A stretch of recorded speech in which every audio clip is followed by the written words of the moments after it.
HIV ಬಂದಿರೋರನ್ನ ಸಮಾಜದಲ್ಲಿ ಅಸ್ಪೃಶ್ಯರ ರೀತಿ ನೋಡಬಾರ್ದು. ಯಾಕಂದ್ರೆ ಈ ಕಾಯಿಲೆ ಮಾರಣಾಂತಿಕ ಅಥವಾ ಸಾಂಕ್ರಾಮಿಕ ಅಲ್ಲ. ಹಾಗಂತ ನಮ್ನ ದೂರ ಇಡಬಾರ್ದು. ನಾವ್ ಹೆಂಗೆ ಅವರು ಹಂಗೆ. ಸಮಾಜ ನಮ್ ಬಗ್ಗೆ ಏನ್ ಅನ್ಕೊಳುತ್ತೆ ಅಂತ ಅವ್ರು ಯೋಚನೆ ಮಾಡಬಾರ್ದು. HIV ಇಂದ ಬದುಕ್ತಿರೋ ಜನರಿಗೆ ನಾವು ಪ್ರೀತಿ ಬೆಂಬಲ ಕೊಡ್ಬೇಕಾಗತ್ತೆ.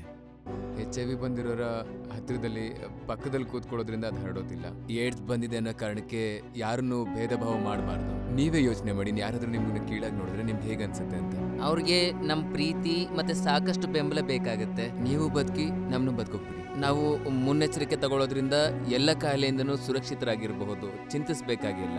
ಎಲ್ಲಾ ಕಾಯಿಲೆಗಳ ತರ ಈ ಕಾಯಿಲೆಗೂ ಚಿಕಿತ್ಸೆ ಇದೆ. ಅವರು ಧೈರ್ಯವಾಗಿ ಬದುಕೋದಕ್ಕೆ ನಾವು ಅವ್ರಿಗೆ ಸಹಾಯ ಮಾಡಬೇಕು ಮತ್ತೆ ಅವರಲ್ಲಿ ಆತ್ಮವಿಶ್ವಾಸ ಮೂಡೋ ಹಾಗೆ ಮಾಡಬೇಕು. HIV ಅನ್ನ ಸಂಪೂರ್ಣವಾಗಿ ನಿರ್ಮೂಲ ಮಾಡಲು ಸಾಧ್ಯ ಆಗದೆ ಇರಬಹುದು, ಆದ್ರೆ ನಾವು ಔಷಧಿಗಳನ್ನ ನಿರಂತರವಾಗಿ ತಗೋತಾ ಇದ್ರೆ ಸ್ವಲ್ಪ ಹೆಚ್ಚಿನ ವರ್ಷಗಳ ಕಾಲ ಬದುಕಬಹುದು. HIV ಏಡ್ಸ್ ಸಂಬಂಧಿತ ಹೆಚ್ಚಿನ ಮಾಹಿತಿಗಾಗಿ ಉಚಿತ ಏಡ್ಸ್ ಸಹಾಯವಾಣಿ 1097ಕ್ಕೆ ಕರೆ ಮಾಡಿ.